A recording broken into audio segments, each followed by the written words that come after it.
To the public eye, Charlotte Dawson lived a life that most people can only dream of. Runways, photo shoots, red carpet events, and television fame was her life. But working in an industry built on image, that so-called limelight often casts a dark shadow. Behind every dazzling appearance is a woman constantly battling the pressure to stay perfect in a world that never stops watching. When the studio cameras stop rolling, the internet trolls don't.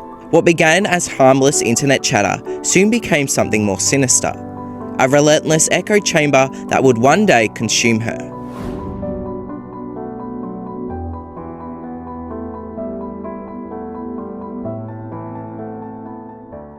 Born in Auckland, New Zealand on the 8th of April 1966, she was adopted by the Dawson family and grew up alongside two sisters, Vicky and Robin.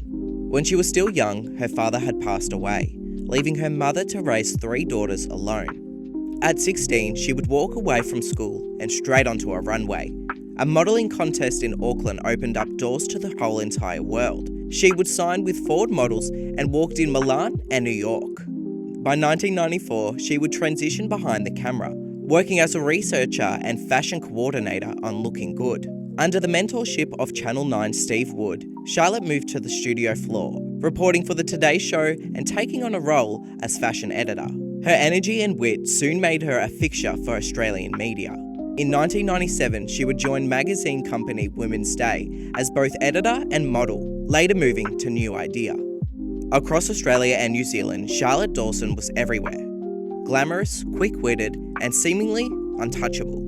But fame rarely tells the full story. In 1999, Charlotte would marry Olympic swimmer Scott Miller, and quickly they were branded as Australia's golden couple.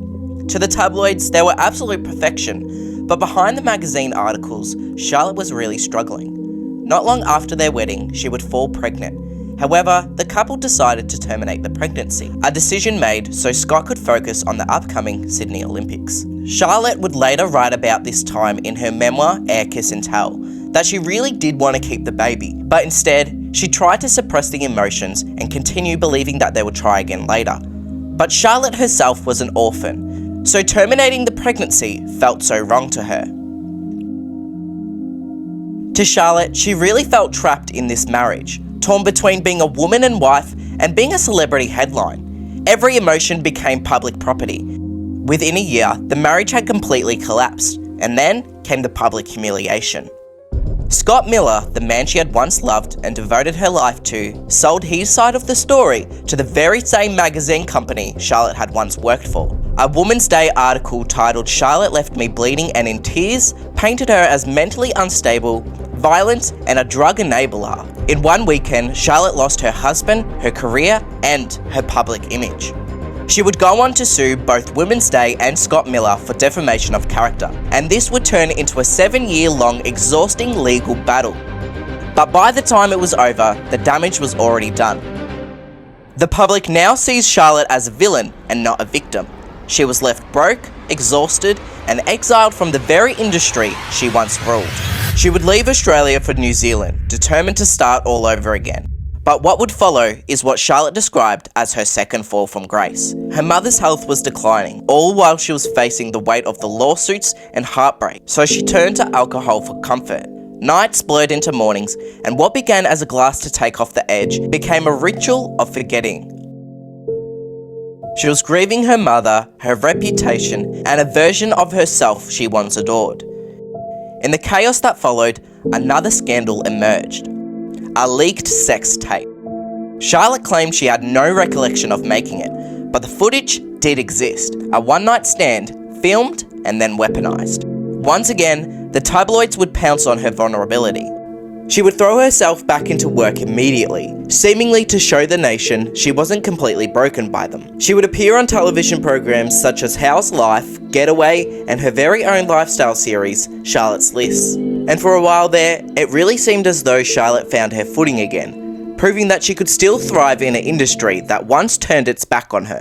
Charlotte would make her return to Australia in 2007, landing a spot on Australia's Next Top Model as the show's tough judge. She would call herself an iron fist in Prada lambskin gloves. Behind the sharp comments was warmth. She genuinely cared about the contestants and made connections with each one of them off camera.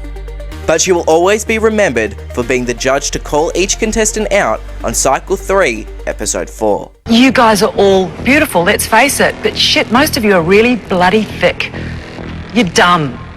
And it wouldn't hurt if you picked up a book every now and again yourselves, because otherwise you're all going to be working in takeaway bars after we kick your sorry asses out of the competition. Because what this is, it's a pack mentality. And a pack mentality is what dogs do. You've been christened the Dapto Dogs, because right now that's what we think of you. Social media exploded after these comments, especially since Charlotte was a big advocate for anti-bullying campaigns. The media would make Charlotte out to be a massive hypocrite. How could she campaign for anti-bullying campaigns if that's how she talks to teenagers and young girls in front of the whole entire nation? So in came the cancel culture of the early 2010s. Anonymous accounts flooded her socials, starting to mock her appearance, her age, and her voice. But Charlotte, just like before, didn't bow down. In fact, she fought back. She would expose these internet trolls, identified them to the public, and even confronted them face to face. How do you feel? However, in 2012, the toll of taking on internet trolls for years was clearly visible. After being targeted by a wave of anonymous online abusers, Charlotte's depression reached breaking point. In August of that year, she was hospitalised after an attempted suicide, writing to her Twitter followers, "I hope this ends the misery and you win." When she returned home, she was back to television straight away. She appeared in countless interviews talking on the situation as she wanted to turn her pain into awareness. If her story could help someone else feel less lonely, it was worth telling. For a period of time, she became the country's loudest advocate for mental health, involving herself in no-hate campaigns and autism awareness. But the internet never truly let her heal. Every post, every TV appearance, every public smile was met with another round of hate. Bitch, you need to kill yourself. In 2014, after years of battling online haters, addiction, and depression, Charlotte Dawson was found dead in her Sydney apartment. She was 47 years old. Her death sent shockwaves throughout Australia and New Zealand, not just because of who she was, but because of what she represented. Charlotte's story remains as a reminder of how cruel the spotlight can be, and how easily a life can unravel when compassion fades. Take this story as a reminder. Be kind to others before it's too late. Thank you, Charlotte.